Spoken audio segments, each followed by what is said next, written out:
Hello good morning मित्रांनो, मी प्रमोद आपल्या सर्वांचे या व्हिडिओमध्ये स्वागत करतो। हा व्हिडिओ विवर श्रीधर सोनवणे यांच्या रिक्वेस्टवरून बनवत आहे।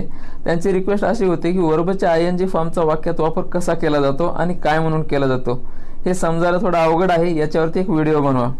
तर नक्कीच हा टॉपिक तुम्हाला व्यवस्थित समजावून सांगण्याचा प्रयत्न करतो, पण त्यासाठी आपण हा विषय सुरुवातीपासून समजून घेणं गरजेचं आहे। वर्बच्या आयएनजी फॉर्मला वेगवेगळ्या कोणत्या नावाने ओळखतात, त्याचा वाक्यात कुठं वापर केला जातो आणि काय म्हणून केला जातो, मेन वर्बच्या व्यतिरिक्त वाक्यात दुसरे वर्ब असतात का, दुसरे वर्ब असतील तर त्यामध्ये काळानुसार आणि सब्जेक्टनुसार बदल होतात का, ज्या वर्बमध्ये काळानुसार आणि सब्जेक्टनुसार बदल होतात त्याला काय म्हणतात आणि ज्या वर्बमध्ये काळानुसार आणि सब्जेक्टनुसार बदल होत नाहीत त्याला काय म्हणतात, या सर्व गोष्टी आपण या व्हिडिओमध्ये समजून घेणार आहोत। आपल्या सर्वांना वर्बच्या आयएनजी फॉर्मचा एक वापर माहिती आहे, तो म्हणजे ॲज अ मेन वर्ब म्हणून कंटिन्यूअस टेन्समध्ये आपण वापर करतो।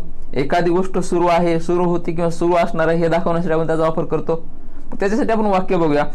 ही इज वॉचिंग व्हिडिओ, याच्यामध्ये काय दाखवतोय, प्रेझेंट टेन्समध्ये तो व्हिडिओ बघत आहे असं दाखवण्यासाठी करतो।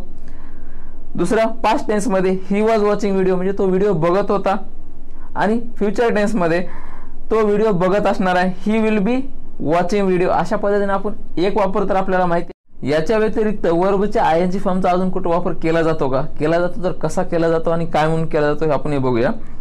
आता एक उदाहरण घेऊया आणि त्या उदाहरणाद्वारे आपण समजून घेऊया। आता जर समजा मला असं म्हणायचं असेल की मला पोहायला आवडतं, तर वाक्य कसं होईल, आय लव्ह स्विमिंग। आणि दुसरं एक वाक्य मला असं म्हणायचं की त्याला पोहायला आवडतं, तर वाक्य कशापर्यंत तयार होईल, ही लव्ह स्विमिंग। बरोबर, हे दोन्ही वाक्य तुम्ही बघितलेत। याच्यामध्ये मेन वर्बचं काम कोण करतंय, याच्यामध्ये मेन वर्बचं काम करतंय लव्ह।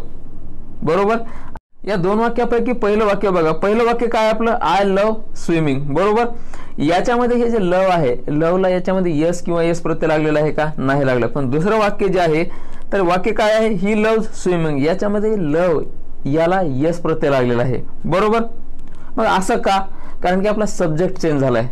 आपल्याला हा एक रूल माहिती असेल की फर्स्ट पर्सन आणि सेकंड पर्सन याच्यासोबत आपण वर्बला यस किंवा यस प्रत्यय लावत नाही प्रेझेंट टेन्समध्ये।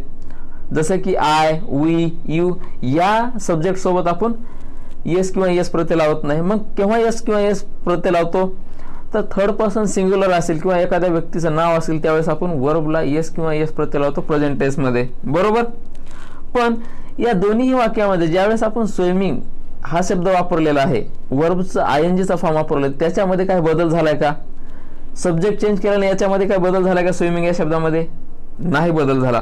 आता आपण टेन्सचं एक वाक्य घेऊया, फ्युचर टेन्सचं एक वाक्य घेऊया। बरोबर, फ्युचर टेन्सच्या वाक्यामध्ये बघूया की नेमका कुणामध्ये बदल होतो की नाही होत। आता जर समजा मला असं म्हणायचं असेल की त्याला पोहायला आवडेल, तर वाक्य कशामध्ये तयार होईल, ही विल लव्ह स्विमिंग, अशा पद्धतीने आपलं वाक्य तयार होईल, ही विल लव्ह स्विमिंग। याच्यामध्ये बघा, मी इथं विल हे आपलं हेल्पिंग वर्ब आहे फ्युचर टेन्ससाठी। याच्यामध्ये काय फरक झालेला आहे काय, इथं आपण हे थर्ड पर्सन सिंग्युलर वापरलंय, पण याच्यामध्ये लव या वर्बला यस किंवा यस प्रत्यय लागला नाही। का नाही लागला, कारण की आपण भविष्याबद्दल बोलतो, याच्यामध्ये हेल्पिंग वर्ब आलेला आहे म्हणून याच्यामध्ये मेन वर्बला यस किंवा यस प्रत्यय लागलेला नाही। बरोबर, पण याच्यामध्ये स्विमिंग हे जे वर्बचं आयएनजीचा फॉर्म आहे याच्यामध्ये काहीही बदल झाले नाहीत। आपण तीनही वाक्य बघितले, तीनही वाक्यामध्ये बदल झालेला नाही। टेन्स बदलला तरीही स्विमिंग या शब्दामध्ये कुठलाही चेंजेस झालेला नाहीये, कुठलाही फॉर्म बदललेला नाहीये। आपण सब्जेक्ट बदलून बघितला तरी याच्यामध्ये काही फरक झालेला नाही। बरोबर, मग याला काय म्हणतात आणि या वाक्यामध्ये स्विमिंग हा शब्द काय म्हणून आलेला आहे, याला जेरेंड असं म्हणतात, आणि स्विमिंग इथं नाऊन म्हणून वापरलेलं आहे। मग ज्या वर्बमध्ये बदल झाले, सब्जेक्टनुसार टेन्सनुसार ज्याच्यामध्ये बदल झाले त्याला काय म्हणतात, मग त्याला फायनाईट असं म्हणतात। आणि ज्या वर्बमध्ये सब्जेक्टनुसार आणि टेन्सनुसार बदल नाही झाले त्याला नॉन फायनाईट म्हणतात। समजलं की ज्या वर्बमध्ये सब्जेक्टनुसार बदल झाले किंवा टेन्सनुसार बदल झाले त्याला आपण फायनाईट म्हणतो, आणि ज्याच्यामध्ये काहीच बदल झाला नाही, टेन्सचा आणि सब्जेक्टचा काहीही फरक पडला नाही, त्या वर्बला आपण काय म्हणतो, नॉन फायनाईट असं म्हणतो। आपल्याला फायनाईटची व्याख्या करायची तर आपण कशी तयार करू शकता, finite verbs changes their forms when there is a change in the number or person of the subject and tense। अशा पद्धतीने आपण याची व्याख्या तयार करू शकतो इंग्लिशमध्ये. आणि मराठीमध्ये सांगायचं झालं तर साध्या सोप्या भाषेमध्ये सब्जेक्ट आणि टेन्सनुसार फायनाईटचे वर्ब बदलतात, असं आपण साध्या सोप्या भाषेमध्ये याची व्याख्या तयार करू शकतो. समजलं आपण कोणत्या वर्बला फायनाईट म्हणतो ते.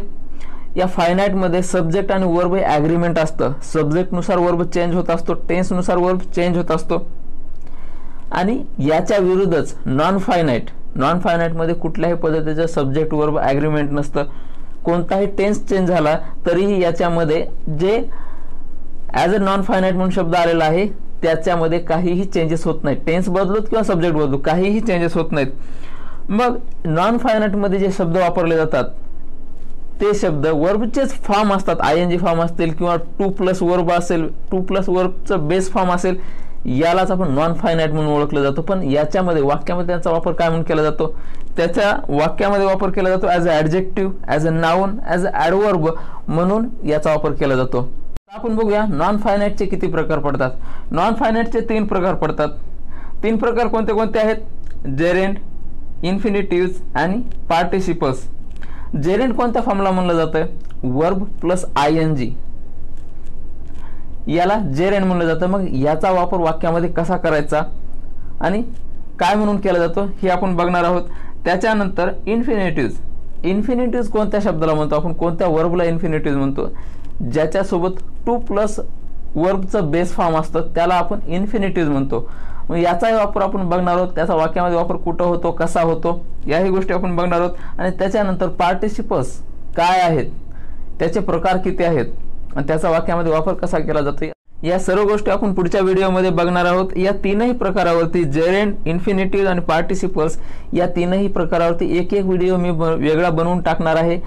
जेरेंडचा वाक्यामध्ये वापर काय म्हणून केला जातो, कसा केला जातो हे उदाहरणाद्वारे तुम्हाला व्यवस्थित समजावून सांगणार आहे. त्याच्यानंतर इन्फिनिटिव्हचा वाक्यामध्ये वापर कसा केला जातो आणि काय म्हणून केला जातो या सर्व गोष्टी आपण बघणार आहोत. त्याच्यानंतर पार्टिसिपल्सचे प्रकार किती आहेत, त्याचा वाक्यामध्ये वापर कसा केला जातो, या सर्व गोष्टी आपण पुढच्या व्हिडिओमध्ये बघणार आहोत.